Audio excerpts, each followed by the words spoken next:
Welcome to the November 2016 Star Wars Canon Update. This month we got 3 new episodes of Rebels, a new book, 5 new comic issues, and 2 new young reader books, so let's get going. I've covered the 3 new episodes of Rebels pretty extensively already, so if you want to really dive into them, check them out here. But for a quick rundown, Imperial Super Commandos was the best of the month, showing off some Mandalorians who worked for the Empire and providing some character development for Sabine. Iron Squadron was unfortunately a major disappointment. It might be my least favorite episode of the series. It gave us the best canon look at the YT-2400 we have so far, but outside of that, there really wasn't much to like. And finally, the Winkathu job was a very average episode that came close to featuring some Dark Troopers from Legends, but again was ultimately disappointing. Catalyst, a Rogue One novel by James Luceno, was the new book, and I really liked it. I've done a review and a facts video on it already, which you can see here, but to quickly reiterate, I think this is absolutely worth your time to read. It's not necessary that you read it before Rogue One, but I do think you will have a better attachment to some of the minor characters like Jyn's parents, and a better understanding of the villain, Director Krennic. By the way, if you want to check the book out quickly and for free, you can grab it on Audible by using the link in the description to get a free trial, which comes with a free book of your choice. So use your free trial to grab Catalyst if you're interested. Poe Dameron 8 was easily the best issue of this series so far. I'm loving the intrigue created by having a mole in Black Squadron. You would think the tension would be lessened because we know it's not Timon Wexley or Jessica Pava, but it's not. Charles Soule carefully led to this moment, planting suspicion about every member of the squadron in previous issues. My money right now is on Audie the mechanic because he's the only member Poe trusts and isn't even considering as the traitor. But that's heartbreaking because he seems like such a good guy, so I hope it's someone else. If I had to choose, I hope it's Kere because I like Lulo a lot too. The real standout of this issue though was Terex. We get his backstory from his time as a stormtrooper on Jakku, how he survived the battle, how he got off the planet, and I loved every second of it. We get a callback to Uglies, which in Legends referred to ships that were cobbled together by different pieces. If my memory serves, I think we saw some Uglies in the book Tarkin, but they weren't referred to by that name. Anyway, this one is built out of an AT-AT head, TIE Interceptor wings, and maybe some X-Wing S-foils. I actually think it looks totally awesome, but that's just me. In present day, we see Terex's collection of old Imperial relics, and seeing that room made me geek out so hard. Keeping with the cobbled together tradition, I think he has his own specialized armor that he pieced together from all of those different sets. He puts it on and is pretty much ignoring the First Order right now, going off the grid for reasons unknown. He and Poe both head to the planet Kadak and a city built around a giant crystal of some sort.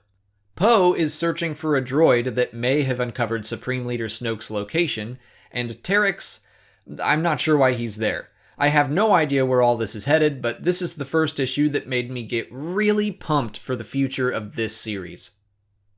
The Han Solo comic came to a close, and it somehow had a simultaneously predictable and completely unexpected conclusion. The predictable part was Han deciding to stop being such a lone wolf and to stay with the rebellion for a bit. Yeah, of course we all saw that coming. But less expected was the introduction of what appears to be another dimension? We learn about this ancient technology called a jump gate, which that's not completely new to Star Wars, they made appearances in Legends, but basically they created wormholes to travel great distances before hyperspace became a reliable form of travel. Well, apparently this jump gate also opens a portal to another dimension, which just came out of nowhere. I might have to reread it, but I didn't get any sense that something like that would be happening, so it was kinda jarring. Personally, I think the existence of other dimensions is pointless in Star Wars, but I'm also not, upset by the idea of them. It just seemed out of place in this story. Overall, the series wasn't bad, but I think it's skippable. It was pretty inconsequential in the end, much like the other 5-issue series. Except for Lando. I will always recommend reading Lando. The last flight of the Harbinger arc in the Star Wars comic also ended this month. This issue particularly had a lot of great action between Scar Squad and the Rebels. Seeing Luke growing more powerful in the Force is always fun, and he force pushed so hard that the entire Star Destroyer shook. That's cool. And again, having Vader actively hunting Luke and popping up at almost any time adds a constant threat to the series, which I like. One thing I was annoyed by though, and this isn't really an issue with Star Wars as much as it is with every space story ever, but can we please just all agree on what happens to a person in space? I don't think a simple face mask is enough to keep someone protected in a vacuum, but I also don't know enough science to refute that. Every movie portrays exposure differently, and I just don't know what to believe anymore. But that's a nitpick. This arc was a cool and interesting idea, and it was executed pretty well. The second Star Wars annual just came out yesterday. Like last year's annual, it mostly followed a new character that I expect will make an appearance in the main storyline next year. Her name is Poe Dameron, and the story is about how she hates both the Empire and the Rebellion equally, but she comes around and joins the Rebels. It wasn't the most original story. I feel like we've seen a lot of these types of characters lately, but it was still fun. I could take it or leave it, and I wouldn't say it's an absolute must-read.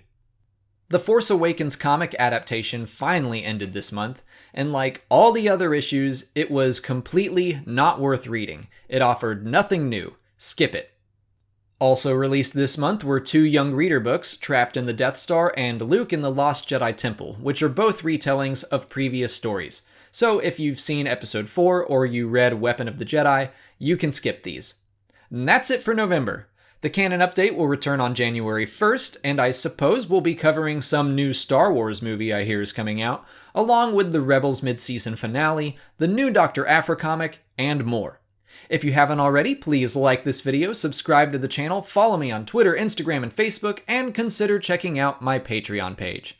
As always, thanks for watching, and may the Force be with you.